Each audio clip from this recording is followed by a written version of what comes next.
Bonjour à tous et bienvenue sur Vision Crypto en ce 10 juillet 2024. Eh bien écoutez, regardez-moi cette belle map, si elle n'est pas verte, ça fait plaisir, un petit peu d'optimisme et puis ça fait vraiment plaisir de se réveiller un petit peu avec des beaux pourcentages comme ça. Vraiment c'est top. Au niveau des volumes, on a du volume, donc 28 milliards, 14 milliards, presque 15 milliards pour ETH, donc on a du volume, c'est plutôt pas mal du tout. Donc en tout cas, ça fait extrêmement plaisir. Allez, on va voir du coup ce qui se passe sur notre ami BTC. Alors oui, c'est le bazar. Vous allez comprendre pourquoi. Donc j'ai fait quelques petites analyses, mais alors mon trade principal c'est celui-ci. Donc là, je suis dans ce trade et donc du coup, bon bah là, il se passe très bien pour le moment. Et donc du coup, là où je suis extrêmement content, c'est qu'on a fait cette grande mèche ici, où on a break la neckline ici. Donc la neckline, alors et vous voyez, ça c'est les traits là que j'avais fait depuis pas mal de temps, hein. Ça c'est un dessin que j'ai fait depuis pas mal de temps, hein. Donc je sais pas, vous regardez les anciennes quotidiennes et vous allez voir, et on est exactement en train de le faire, donc je suis plutôt content. Vous voyez même le trait ici là, je l'avais fait comme ça, et là j'avais fait repartir. En fait, là, ce que j'attends réellement, donc dans ce même schéma hein, que j'avais tracé, ce que j'attends, c'est vraiment qu'on revienne ici, là. En fait, ce trait ici, on ne voit pas très très bien parce qu'il passe pile poil dans la bougie, mais c'était revenir dans la neckline, ici. Revenir sur la neckline, là. Donc d'ailleurs, je vais le supprimer hein, comme ça, parce que là, ça commence vraiment à être le foutoir. Hop, hop, hop. On a tout supprimé. Voilà. Donc, hop là. Donc là, c'est mon trade principal. Et là, en fait, je vais rajouter une position si on revient sur la neckline. Enfin, on va revenir, j'ai mis un tout petit peu en dessous de la neckline. Mais si on revient ici, en fait, ça sera un deuxième trade que je prendrai. En fait, je rajouterai une position, toujours avec le même take profit qui est là-haut, là, hop, ici, dans la RLZ short. Donc la RLZ short qui est ici, c'est la RLZ short, je vous rappelle, de tout ce mouvement-là. Voilà. Donc ici, on risque de voir un rebond. Donc, enfin plutôt, ah oui, un rebond dans le mauvais sens, hein. On tape ici et on rechute. À voir. Donc voilà un petit peu, j'attends possiblement cette chute. Ça se trouve, on va pas du tout faire ça, c'est pas grave, hein, je suis déjà dans mon trade. C'est juste ici, si on redescend, eh ben, je renforce. Et donc, regardez, au fait, c'est que ça fait. Alors, je vais me mettre en 4 heures, vous allez bien voir en 4 heures. Regardez comment il est magnifique en 4 heures. Ce beau W, hop, ici, on le voit parfaitement, ici, comme ça, boum, boum, et boum. Et là, on a cassé. Donc, ce que j'attends, c'est un retour sur la neckline, comme ça, pour après aller chasser dans la RLZ ici. Voilà. Donc, c'est que je l'avais tracé, mais tout à l'heure, c'était un petit peu brouillon, vu qu'il y en avait un peu partout. Donc, voilà, en tout cas, ce que j'attends. Et ensuite, j'ai pris ce trade-là. Enfin, j'ai rien pris du tout pour le moment, mais j'ai mis comme ça ce trade ici. Alors honnêtement, je l'ai posé, il n'est pas du tout calé, hein, c'est juste pour me dire que potentiellement, si on arrive ici, bah, je prendrai peut-être un short parce qu'il ne faut pas oublier la tendance pour le moment. La tendance, elle est baissière et que si ici, on n'arrive pas à avoir une impulsion pour aller casser ce high, eh bien, on reste dans cette tendance baissière. Même si là, on commence à faire un plus bas de plus en plus haut ici. Donc ça, c'est plutôt positif, hein. Ça fait un peu un retournement de tendance. On a cassé ce précédent haut. Donc maintenant, vraiment, c'est ici. Il faut breaker ici pour pouvoir vraiment valider un retournement de tendance. Donc si ce n'est pas le cas et si je vois qu'on bute ici, eh bien, je rentrerai en trade ici pour aller chasser un petit peu. Alors possiblement, il y a deux choses. Premièrement, je ferai un trade qui sera relativement court. Alors réellement, hop là, tenez, regardez comment ça fera. J'irai ici. Et moi, ce que j'aimerais bien, c'est aller chasser les liquidités qui sont au sud. Voilà, donc ça fera un trade un petit peu comme ça. Voilà. Ça, c'est ce que j'aime. Si jamais je vois qu'on galère ici, bah, de toute façon, si on est rejeté de la RLZ, il faut se dire qu'on ira plus bas. Et il y a de fortes chances même qu'on aille chercher la liquidité des 50 000. D'accord. Mais bon, moi, j'irai juste m'arrêter ici, chercher les plus bas. Parce que possiblement, on fera juste une mèche. Et justement, il y aura tous les shorters qui penseront qu'on ira jusqu'aux 50 000. Et ben, ça se trouve, ils se feront tous piéger. Et au final, on repartira ici. On fera juste une mèche de liquidation avant de repartir et vraiment aller chasser tous les plus hauts.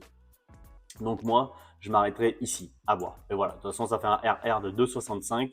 C'est vraiment pas mal du tout, sachant que j'aurais gagné ces trades ici déjà. Donc voilà. En tout cas, pour le moment, le trading se passe pas trop mal. Donc bref, voilà un petit peu ma vision des choses sur BTC. Donc on va attendre ça aujourd'hui. On va voir s'il fait le pullback ici, ben, je renforce ma position. S'il fait pas de pullback et qu'il part tout chousse, eh ben, au moins j'attendrai mon take profit et après on verra ce que BTC fait. S'il a de la force et qu'il va directement chasser les hauts, bah, ça sera hyper bullish. Hein. Ce qu'il faudrait pas voir, par contre, attention, parce que je dis ça, mais ce qu'il faudrait pas voir, c'est que ici, il casse vraiment, hop, il aille chercher le high et après qu'il réintègre. Parce que s'il réintègre, ça veut dire qu'il a juste été chercher toutes les liquidités qui étaient au-dessus pour après aller chercher les liquidités qui sont en dessous. D'accord? Donc ça, à faire attention, on va bien regarder le mouvement de BTC pour voir un petit peu ce qu'il fera. Notre ami ETH, eh bien, lui aussi, hein, c'est pareil. Hein. Regardez-moi ce W là, il l'a breaké. Donc là, il l'avait breaké plusieurs fois, mais il l'a réintégré. Et là, il l'a vraiment breaké. Donc, je trouve ça plutôt positif. Attention par contre, parce que ETH perd de la dominance sur BTC. On le voit ici. Voilà, on le voit très fortement ici. Donc, à faire attention quand même. Ça veut dire que BTC a repris la main. Et donc, voilà, attention. Hein, faut pas oublier que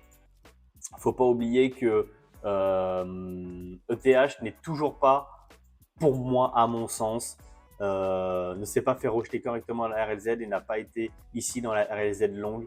J'attends toujours ce mouvement. Voilà. En tout cas, ça c'est à titre personnel. Je pense qu'on ira le chercher et du moins je l'espère. Voilà. Franchement, j'aimerais bien qu'on y aille avant l'acceptation de l'ETF parce que ça serait beaucoup plus sain, je trouve. Après, on peut vraiment laisser toute la liquidité ici et laisser tout le monde sur le carreau. Hein. Le nombre de personnes qui veulent rentrer ici,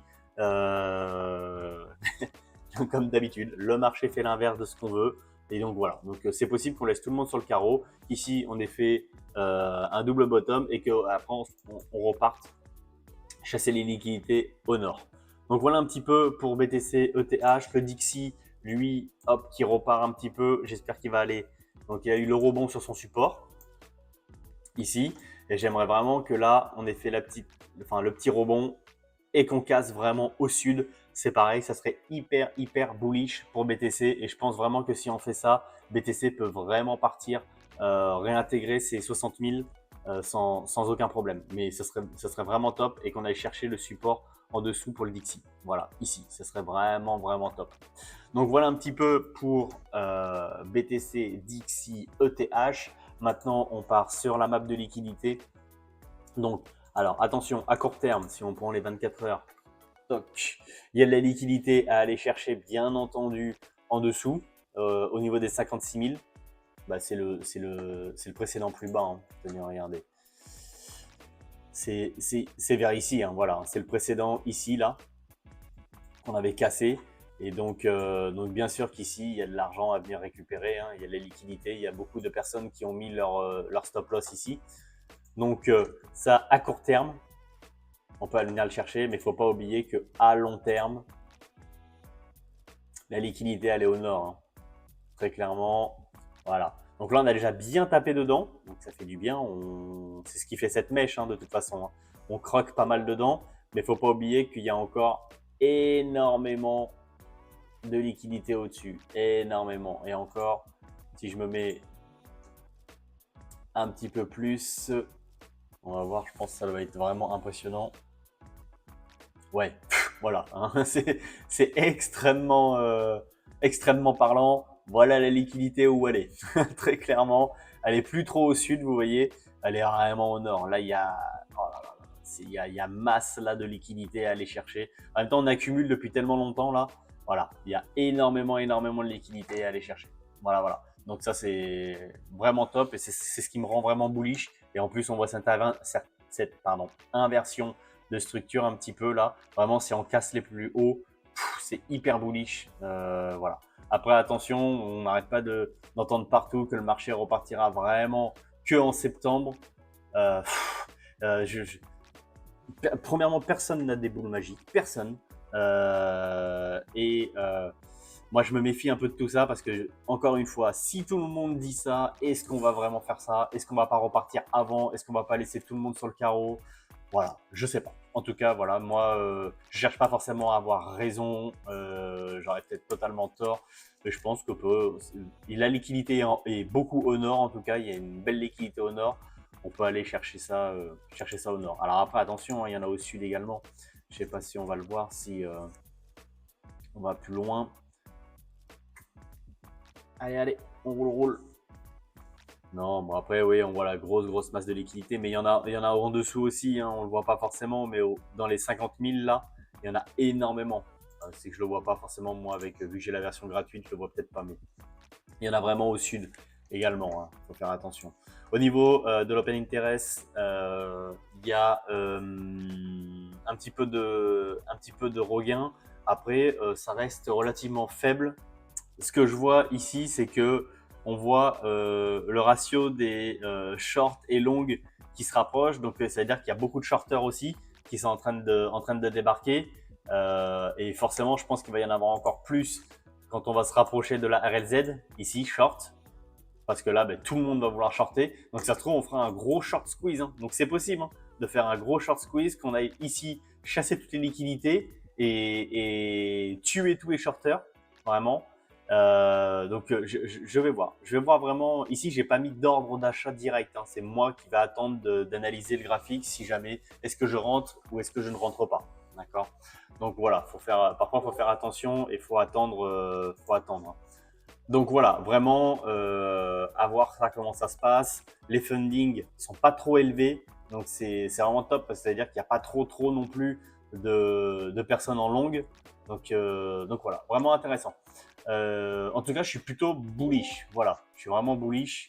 Je suis vraiment bullish. Alors, ensuite, au niveau des nouvelles, le Bitcoin pourrait enregistrer une hausse spectaculaire de 300 d'ici 2026. Oui, d'accord. Bon, on verra. Donc ça, c'est un gars sur Twitter. Bon, après, il utilise ce graphique-là. C'est vrai que ça a été plutôt précis jusqu'à maintenant. C'est véritablement à prendre avec des pincettes, pour ma part en tout cas. Mais pourquoi pas? C'est complètement possible, hein, avec tout l'argent des institutionnels qui devrait rentrer.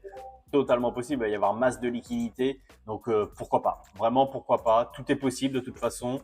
Et je pense vraiment que le cycle peut totalement nous surprendre. On n'est pas totalement dans un cycle classique puisqu'il y a les institutionnels qui rentrent. Et donc, du coup, ben, rien que ça change la donne. C'est eux qui ont l'argent, très clairement. Et s'ils décident de mettre ne serait-ce qu'un petit pourcentage, ça peut faire toute la différence sur le marché crypto-monnaie. Ensuite, une nouvelle vente massive de Bitcoin de l'Allemagne est imminente. Oui, peut-être. Alors attention, parce que j'ai vu ça, mais attention, parce que l'information que je vais vous donner, elle n'est pas du tout vérifiée. Mais apparemment, il semblerait qu'il y avait une petite manipulation au niveau de l'Allemagne, c'est-à-dire qu'ils ont vendu des BTC, ce qui a fait chuter le prix, et ils ont racheté des BTC en bas. Donc après, une fois qu'il y a eu la chute. Donc c'est des petits malins. Donc, vous voyez, par exemple, donc, ils ont vendu ici, ils ont racheté ici. Donc, attention, hein, ce que je dis, c'est à prendre avec des pincettes. Je n'ai pas du tout vérifié ça, j'ai vu passer ça. Bon, est-ce que c'est vrai, est-ce que c'est pas vrai? Ça m'étonnerait pas, hein, pas du tout, parce que c'est des petits malins, hein. Ils peuvent très rapidement faire beaucoup d'argent comme ça. Pourquoi ils le feraient pas, hein? Clairement, ils font ce qu'ils veulent, hein. Donc, pourquoi ils le feraient pas? Voilà, ils ont tout pouvoir. Donc, attention à ça. De toute façon, malgré qu'ils vendent, il y a une autre nouvelle qui est hyper intéressante. Alors ça, c'était de hier, ça. C'était pas ici, c'était sur Block. C'était sur Block. Mince, je l'avais tout à l'heure. Voilà, ça. Donc ça, c'est vraiment hyper intéressant aussi. Donc les ETF Bitcoin Spot américains enregistrent 216 millions de dollars d'entrée nette. Donc ça, c'est vraiment top. Parce que du coup, ce qui fait, ça veut dire quoi? Ça veut dire que là, il y a de l'investissement des institutions dans les ETF Bitcoin. Vraiment, il y a beaucoup d'inflow, donc beaucoup d'argent qui rentre. Et que malgré qu'il y ait l'Allemagne qui vende, eh ben, il y a du rachat. Il y a du rachat, donc c'est pas grave. Au final, si vous voulez, ça s'étale. Peut-être que les Allemands vendent, mais les institutionnels rachètent. Donc il n'y a aucun problème là-dessus. Donc du coup, ça fait opération neutre un petit peu si vous voulez. Donc pour moi, maintenant, là, il n'y a pas raison d'avoir peur. Voilà. Même s'il y a toujours MTGOX qui est toujours là. Voilà. En tout cas, les institutionnels rachètent. Donc ça, c'est hyper, hyper positif. Voilà. Donc, en tout cas, on a fait une grosse frayeur à tout le monde. Donc, je pense que c'était voulu. Alors ici, je sais pas si c'est encore vrai ça, parce que ça me paraît vraiment bizarre. Le FIR qui est encore à 28. Enfin, je trouve ça fou parce que quand même là, on voit des signes plutôt positifs. Je pense qu'il y a vraiment beaucoup trop de personnes qui ont peur qu'on aille chercher cette poche, ce qui est totalement possible, attention bien entendu. Mais faut pas. 28, ça me paraît vraiment quand même hyper faible. Les gens ont vraiment peur. Tant mieux, parce que quand les gens ont peur, c'est là où il faut nous se placer et acheter. Donc c'est parfait, hein. Donc voilà un petit peu. Je vous laisse sur cette belle map verte. Je vous remercie d'avoir regardé la quotidienne. N'hésitez pas à vous abonner et à activer la petite cloche pour les futures quotidiennes. Et si vous voulez suivre chaque jour mes analyses, n'hésitez pas également à partager le contenu s'il vous plaît. Et n'hésitez pas à mettre en commentaire si vous voulez que j'analyse certaines de vos crypto-monnaies, si vous voulez que je fasse des vidéos très spécifiques. N'hésitez pas également à aller voir ma dernière vidéo sur le êtes-vous fait pour être trader. Et il y a un petit quiz à la fin. N'hésitez pas à mettre votre score si jamais vous voulez être trader. Au moins, vous allez voir si jamais vous êtes fait pour ou non, ou si vous avez encore des progrès à faire. Merci beaucoup. Passez une excellente journée et je vous dis à très bientôt. Restez curieux. Ciao.